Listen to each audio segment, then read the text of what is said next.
again. So, I'm just letting you know about these podcast video things that I'll be making. Uh, Most of them will be pretty simple, straight to the point. But I wanted to let you guys know that these are kind of like wyciwygs. For those of y'all who remember programming class, the what you see is what you get. That's it. You can turn these on a playlist and go do your homework and vacuum the floor and go cook dinner. Um, Most of the time, unless I'm citing a scripture or something, the screen doesn't change. Now, I might use different nature scenes. I mean, I know you get tired of looking at this one. So I will find different scenes, but for the most part, I feel like it's really time to say something. There's a lot of shit going on out here, to be frank.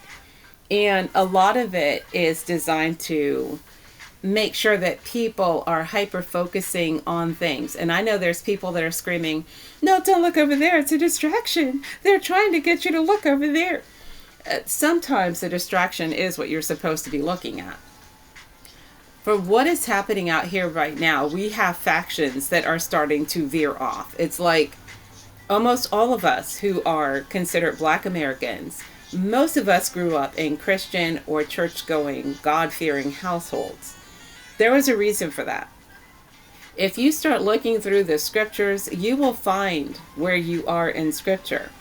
Some of y'all are starting to buy into narratives that go against what your creator said because it just sounds good. But you have to look at, what did he say? Why did he say it? Why are there people trying to convince you of things, that certain things didn't happen? And why are we so eager to believe it? You ever think about that? So at the end of the day, all I'm going to do is present to you what the Most High has to say, whether it's in scripture, whether it's in the Apocrypha, whether it's just common sense and current events, so that hopefully those of you who find these I'm going to call them podcasts since I'm just talking and I'm not really doing anything special, that hopefully those of you who find this will be able to lay a proper foundation for yourself when you go back and study. Because when it's all said and done, at the end of the day, you want to make sure that you're in the right lane at the right time doing the right thing. Yes, some of you have awakened. Some of you have discovered you have certain abilities. Some of you are feeling like a fucking X-Man. And that's all good. Don't get me wrong. Some of y'all are listening to people and it's going to get you in trouble. Now, that doesn't mean it's going to separate you from the Most High. It doesn't mean you're suddenly no longer an Israelite because you ate a pork sandwich. That's not what I'm saying. What I'm saying is that it's very clear in scripture that when the Most High calls us, or calls anybody, first off, he told us we were not supposed to have a king. So what does that tell you? That he talks to you. You are supposed to be the ruler of your existence on this planet. No, that does not make you a demigod. No, that doesn't mean you should have people worshiping at your feet and all that kinds of craziness. What it means is you are in charge of your world. So if you are going to walk a certain way, live a certain way, eat a certain thing, go a certain place, that's on you. Okay, he gave you that. He said you have all the choice. You go do you, boo. But if you notice, he's given us countless examples of what he considers actual expectation. And I know there are people who get really butthurt these days if you say the Most High and you use the gendered label of he instead of she, or that it's not it's a they, or whatever. At the end of the day, if you are studying, scripture is alive, okay? So what that means is, when I read it, I'm going to get one thing. When you read it, you're going to get something else. A big reason for that is because of your actual lineage. Now, I get that some people are trying to say, well, everybody's an Israelite if they're a descendant of a slave and they're Black and they're American. That's not true. The majority are, yes. But you've got people now that are even saying, well, we were here already. Well, if you were here already, then that means you're not from the tribe of Judah, because Judah came over on the slave ships. Deuteronomy says so. So, and you could say, well, we're of a tribe. You could be. I'm not saying you're not. You could be one of the other tribes because we don't know who was where and who did what. And he said to cut through the confusion, he wasn't telling anybody shit until he brings us all together and sits us down for a conversation. So there are people right now who think they're from certain tribes who might not be. There are people right now who think that they are, Israelites who might not be.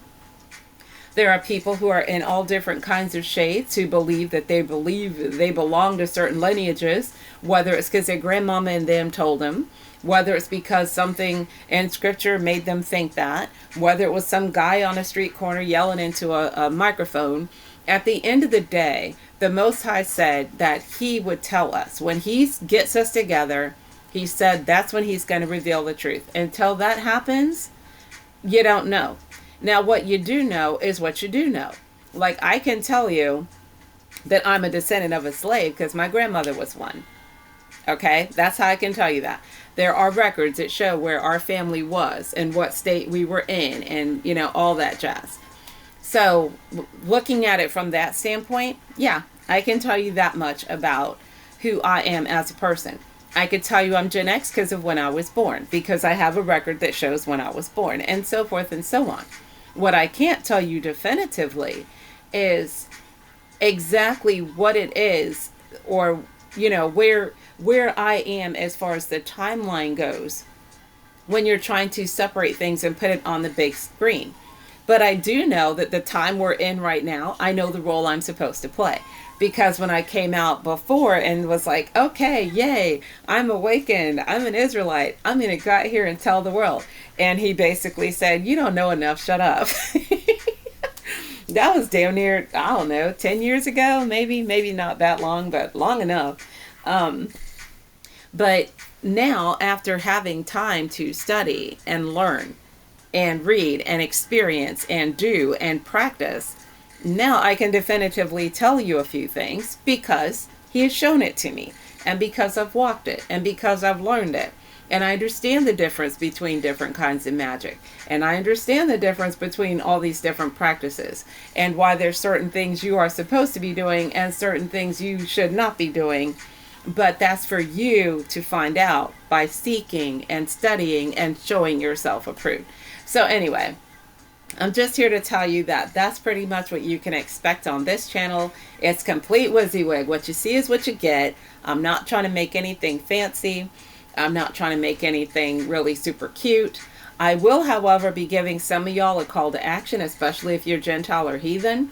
I cannot promise you that doing the things I tell you will stop all damage, because that's not possible, but it could mitigate it. It could put you in a Rahab situation and instead of in a Nebuchadnezzar situation. I'm just saying. So at the end of the day, if you find these things helpful, feel free to check back. I will be posting as often as I see fit. And until then, I hope you have a great day. And, keep it moving. Don't forget to study.